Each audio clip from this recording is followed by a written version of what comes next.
Hello there, and welcome back to this space. Psych class is in session. We've been talking about parts of the brain, and we still want to delve a little bit deeper.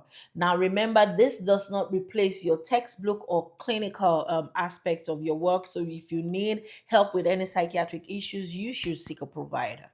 All right. Parts of the brain. The brain is a multifunctional organ with different parts working seamlessly to produce responses, to interchange, to produce different activities seamlessly to help us carry out our day to day activities. So, we want to break down the different parts of the brain. The first part I'm going to talk about is the prefrontal cortex. It's located somewhere in front of the brain. This prefrontal cortex takes a role of taking care of decision making, focus and attention, planning, impulse control, and regulating our emotions. It is impacted in mental illness, and you have things like depression. When it is underactive, you have poor motivation, slow thinking. Like that's when you say things like you're not able to think on your feet, especially when you are emotionally down. It impacts things like ADHD. You have low functioning, there's trouble with focus and planning. When it's in anxiety, you are overwhelmed with everything. It's like a rush of emotions. You can't just get it right. There's overthinking. And when it is in schizophrenia, there's disrupted and disorganized thinking. The prefrontal cortex is the CEO of your brain.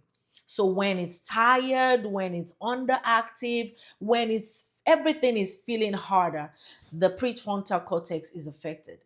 The next one I want us to go into, that's the number two on our list, is the amygdala. The amygdala is sitting pretty right in the middle, deep in the middle of the brain. The role of this is to help us control fear and threat. It detects fear and threat. There's emotional reactions. That's when you have your lability, emotional ups and downs. It also helps us in the places of flight or fright.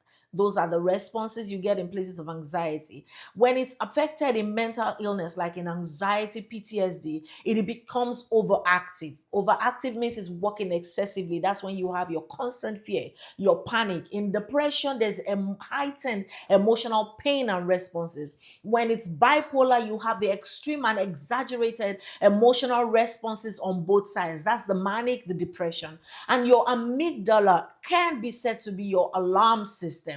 In anxiety, it is stuck on high, like high, high, high. That is the work of your amygdala. Now, when it comes to your hippocampus, it's laying side by side somewhere around your amygdala. And this is the library of the brain. It helps in memory, it helps in learning, and